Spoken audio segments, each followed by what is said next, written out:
oduu teenyaa jalqabaatiin pirezidaantiin Itoophiyaa Komoros Itoophiyaarraa muuxannoo hedduu fudhachuu akka dandeessu himan. Keessumaa Itoophiyaan nyaataan of danda'uu himuun muuxannoo nurraa qooddachuu qabdu jechuun Komorosiif waamicha dhiyeessan. Biyya lammiileen miiliyoona 12 ol beelaan rakkachaa jiranitti dubbii pirezidaantii Taayyee bal'inaan dhageessu. Oduu itti aanuun kantiibaa magaalaa Niiwoork ta'uudhaaf qophaa'aa kan jiran Zohraan Mamdaanii muummicha ministeeraa Israa'el hidhuuf dhaadatan. Magaalaa guddoo Ameerikaa bulchuudhaaf kan qophaa'an Mamdaaniin muummicha ministeeraa kana hidhuuf dhaadachuu isaanii booda pirezidaantiin Ameerikaa Doonaald Tiraamp Mamdaanii yoo akeekkachiisan Netanyaa'oon immoo kophaa isaa Niiwoork akka hin deemne ibsan. Gurbaa musliimaa Niiwoork bulchuudhaaf jiruu fi Netanyaa'oo fi Tiraampitti illee qormaata ta'uuf jiru bal'inaan dhageessu. Oduu biraatiin mootummaan Itoophiyaa dhibdee siyaasaa karaa nagaatiin furuudhaaf gahee isaa baachuu akka qabu addi bilisummaa Oromoo hubachiise. ABO'n erga waajjira muummee isaa Gullalleetti deebi'ee yeroo jalqabaatiif waajjirichatti walgahii gaggeesseera bal'inaan dhageessu. Oduu biraatiin pirezidaantiin Faransaay Imaanu'eel Maakroon ammas biyya Falastiiniif beekamtiin ifatti akka kennamu gaafatan. Nageenyi baha jiddu galeessaa dhufuudhaaf Falastiin biyya ta'uu qabdii jedhan bal'inaan dhageessu. Oduu teenyaa xumuraatiin Daangooteen Itoophiyaatti warshaa xaa'oo ijaaruudhaaf waliigaltee doolaara biliyoona 3 mallatteesse. Gabaasa guutuu isin biraan geenyaa akkam jirtu daawwattootaaf hordoftoota Aanolee Global Media oduu odeeffannoo keenya guyyaarraa tokko jennee jalqabneeti jirra. Odeeffannoo keenya ijoo isaan madhageessan guutuu isaa isin biraan geenya. Haga xumuraa sagantaa keenyaatti dhaggeeffachuun yaada qabdan gara koomentiitiin nuuf barreessaa. Viidiyoon keenya namoota hedduu biraa akka dhaqqabuuf immoo like, share, subscribe godhuun dagatinaa isiniin jenna. Kallattumaan gara gabaasa bal'aattiin isin qajeelcha.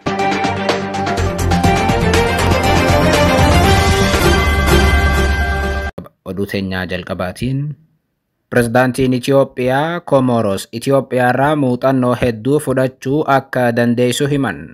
Keessumaa Itoophiyaan nyaataan of danda'uu himuun muuxannoo nurraa qooddachuu qabdu jechuun pirezidaant Taayyee Asqasillaasee Komoros gaafatan. Yeroo ammaa uummanni ishee miiliyoona 12 beela wajjin rakkachaa kan jirtu Itoophiyaan nyaataan of dandeenyeerra.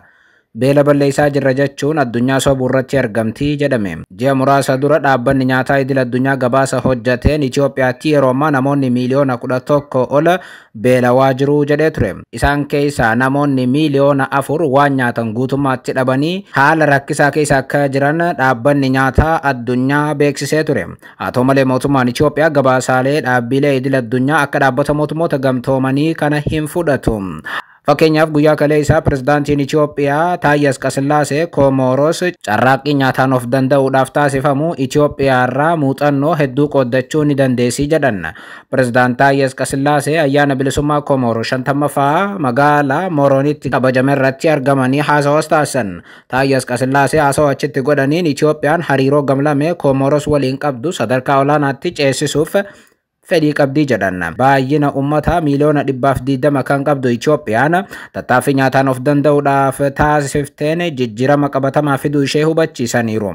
Jechuun uummata Itoophiyaa beela keessaa baafneerra jechuun uummata Komorositti himan pirezidaant Taayyee Asqasillaasee. Haa ta'u malee dubbiin pirezidaant Taayyee Asqasillaasee kun guutummaatti dhaabbata mootummoota gamtoomanii biratti hin fudhatamu.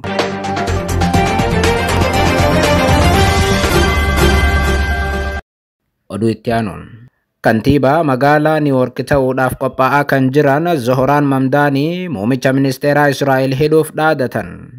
Magaalaa guddoo Ameerikaa bulchuudhaaf kan qophaa'an Mamdaaniin muummicha ministeeraa kana hidhuuf dhaadachuu isaanii booda pirezidaantiin Ameerikaa Doonaald Tiraamp Mamdaanii yoo akeekkachiisan Netanyaa'oon immoo kophaa isaa Niiwoork akka hin deemne ibsan. Tibbana filannoo duraa kantiibummaa magaalaa Niiwoork ta'uu kan injifatan Zohraan Mamdaanii waa'een isaa ijoo miidiyaalee addunyaa ta'eera. Filannoo dhiyoo tana gaggeeffame kanaan namni kun yookaan dargaggeessi kun kaadhimamaa paartii Dimookiraatotaas ta'aniiru. Yookaan filannoo marsaa lammaffaa gaggeeffamuuf kan isa dandeessisu dursa paartii Dimookiraatotaa magaalaa Niiwoork ta'aniiru. Dargaggeessa ganna 33 kan ta'an Zohraan Mamdaanii magaalaa Niiwoorkitti kantiibaa ni tahaas jedhamee abdatameera. Gurbaa musliimaa seenaa Ameerikaa keessatti yeroo jalqabaatiif Niiwoork bulchuu mala jedhamee eeggamu kun osoo aangoo hin qabatin garuu waan tokko jala sararanii dubbatan. Kunis filannoo marsaa lammaffaa kantiibaa ta'uu sadaasa dhufu gaggeeffamu yoon injifadhe ministeera muummee Israa'el Beniyaamin Netanyaahoo nan hidha isa jedhudha. Waggaatti al takka walga'ii addunyaatiif Niiwoork deemuudhaan kan beekaman muummichi ministeera Israa'el Beniyaamin Netanyaahoo yoo dhugumaan filannoo marsaa lammaffaa Zohraan Mamdaanii injifate Netanyaahoo Niiwoork deemuu ni dhiisa jechuudha. Magaalaa guddoo Ameerikaa tana deeme taanaan immoo Netanyaahoo ni hidhama. Kunis waadaa Zohraan Mamdaaniiti. Guyyaa muraasa dura gaazexeessaa Mahdi Hassan akkas jechuun Mamdaanii gaafatan. Mamdaanii Netanyaahoo hin jaalattan, yakka waraanaa inni Gaazaatti raawwate ni balaaleffattu. Amma immoo walga'ii addunyaatiif Netanyaahoo Niiwoork dhufuu mala. Yoo dhugumaan sadaasa dhufu filannoo injifattanii aangoo qabattan Netanyaahoo ni simattumoo akkam gootu jennaan akkas jechuun deebisan Zohraan Mamdaanii. Ani yoon aangoo qabadhe Netanyaahoo abadan Niiwoorkitti hin simadhu jedhan. Ani aangoo qabadhe Netanyaahoo dhugumaan yoo kan magaalaa Niiwoork dhufu ta'e nan hidha jechuun ifatti dubbatan. Namoota 70,000 fixee magaalaa teenya keessa yakkamaa waraanaa ejjechuu hin danda'u jedhan.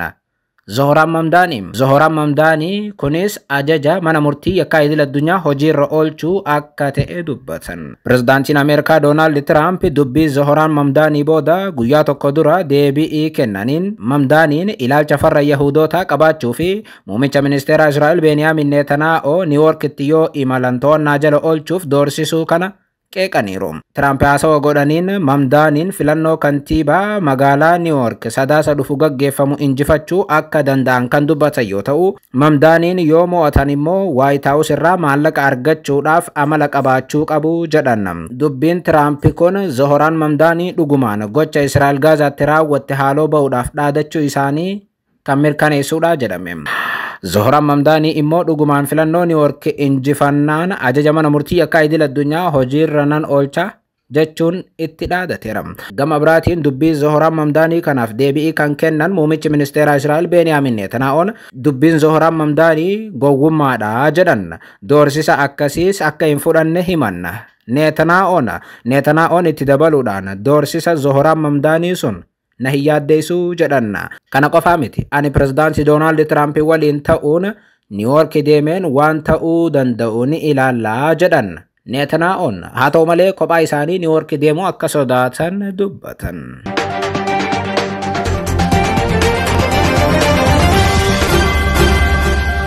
Oduu biraatiin mootummaan Itoophiyaa dhibdee siyaasaa karaa nagaatiin furuudhaaf gahee isaa bahuu akka qabu addi bilisummaa Oromoo gaafate. Gumiin sabaa ABO walga'ii dhaabbataa isaa sadaffaa adoolessa 7 haga 8 bara 2025 waajjira muummee Gullalleetti taa'een murtiiwwan garaagaraa dabarseera.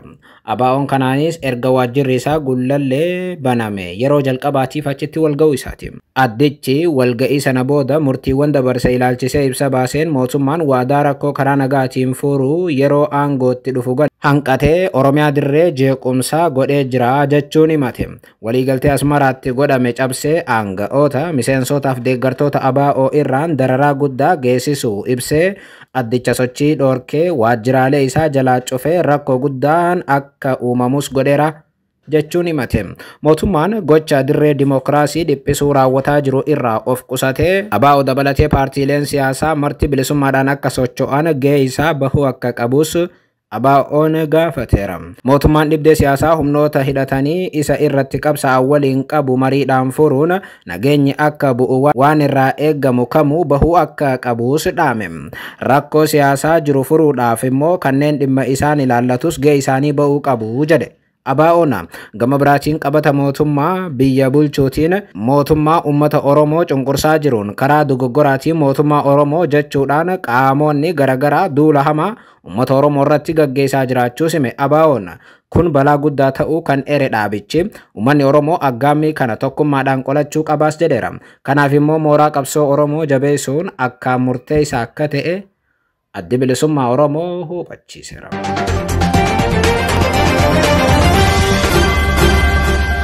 Oduu biraatiin pirezidaantiin Faransaay Emmanuel Macron ammas biyya Falastiiniif beekamtiin ifatti akka kennamu gaafatan. Nagaan ba'aa jiddu galeessaa dhufuudhaaf Falastiin biyya ta'uu qabdi jedhan Emmanuel Macron. Guyyaa tokko dura gara UK'tti kan imalan pirezidaantiin Faransaay ministeera muummee UK faana marii godhaniiru. Namoota Israa'el deeggaruudhaan Hamas balleessuu maqaa jedhuun waraanni Gaazaatti akka banamu godhan keessaa tokko kan ta'e Emmanuel Macron amma garuu badii raawwatameen cinaatti badii caalu raawwatamaa waan jiruuf kana itti fufuu hin dandeenye jedhan. Guyyaa kaleessaa UK'tti haasawaa kan godhan Macron irra deebi'iin Britain mootummaa Falastiiniif beekamtii akka kennitu gaafatan. Amma dura ammoo pirezidaantiin kun marsaa lama irra deebi'iin Faransaay Falastiiniif beekamtii ni kenniti jedhanii turan. Haa ta'u malee hagammaatti Faransaay ofiifuu Falastiiniif beekamtii hin kennine tarii UK waan eegaa jirtu fakkaata. Biyyoonni lamaan kun jechuun Faransaay fi UK'n biyyoota yeroo dheeraadhaaf Falastiin beekamtii dhorkatan keessaa yoo ta'an amma garuu yaada sana jijjiiraa dhufaniiru. Haasawaa isaanii kaleessaatiin pirezidaantiin Faransaay akkas jedhan. Furmaanni mootummoota lamaanii ijaaruu yookaan two state solution barbaachisaadha jedhan. Dhugumatti beekamtii mootummaa Falastiiniif kennuun nagaaf tasgabbii naannichaa baha jiddu galeessaa guutuu ni ijaaraas jedhan. The solution of the two states and the recognition of the state of Palestine is as well, according to me, the only way to build peace and stability for all in the whole region. Nagaan baha jiddu galeessaa kan yaadamu yoo biyyi Falastiin akka biyyaatti ijaaramtee dhaabbatte qofaa jechuun dubbatan. Pirezidaantiin Faransaay Emmanuel Macron waggaa tokko caaleera dhimma beekamtii Falastiin irratti biyyoota hedduu dubbisuu kan eegale. Oduu teenya xumuraatiin Dangoteen Itoophiyaatti warshaa xaa'oo ijaaruudhaaf waliigaltee doolaara biiliyoona 3 mallatteesse. Gareen Dangote Itoophiyaatti warshaa xaa'oo ijaaruudhaaf waliigaltee tarsimoo doolaara biiliyoona 3 mallatteessu pirezidaantii fi hojii raawwachiisaa olaanaan garichaa Aliko Dangoteen beeksisaniiru. Pirezidaantichi barreeffama fuula miidiyaa hawaasummaa isaanii irratti maxxansaniin naannoo Somaalee Godeetti warshaa xaa'oo sadarkaa addunyaa eeggate ijaaruuf mootummaa Itoophiyaa waliigaltee tarsimoo doolaara biiliyoona 3 irra ga'u isaanii beeksisaniiru. Piroojeektiin kun investimentii qofa utuu hin taane Itoophiyaan damee qonnaatiin akka of dandeessuu fi kutannoo cimaa ishee walitti hidhamiinsa dinagdee naannawaa uumuudhaaf qabdu kan cimsuudha jedhan. Kaayyoon keenya fedhii qonnaan bultoota Itoophiyaa guutuudhaaf xaa'oo yuuriyaa fi naayitiroojiinii biyya keessaa oomishuudhaaf akkasumas ammoo guddina guutuu Afrikaa ba'aatti galmaa'aa jiru deeggaruu akka ta'e hubachiisuu barbaannaa jedhan. Daangaa Itiyoo Jibuutii irratti kan argamtu magaalaan Godee mul'ata ministeera muummee Abiy Ahmedii fi haaromsa dinagdee dhalattoota biyyattii waliin wal simuun wiirtuu indaastirii haarawaa akka ta'us akeekaniiru. Milkaa'ina damee simintoo Itoophiyaa keessatti arganne hordofuun jalqabbii haaraan kun babal'ina Afrikaa ba'aa keessatti tarkaanfii murteessaa ta'uu ibsan. Dabaluudhaanis Afrikaan midhaan nyaataatiin of danda'uu qabdi jedhan. Waliin taanee wabii nyaataa mirkaneessuuf carraa hojii uumuu cimsuun dhaloota itti aanuuf carraa gaarii ni uumnaa jedhan. Aliko Dangote miidiyaa hawaasummaa isaanii gubbatti barreeffama barreessaniin. Yeroo gaarii.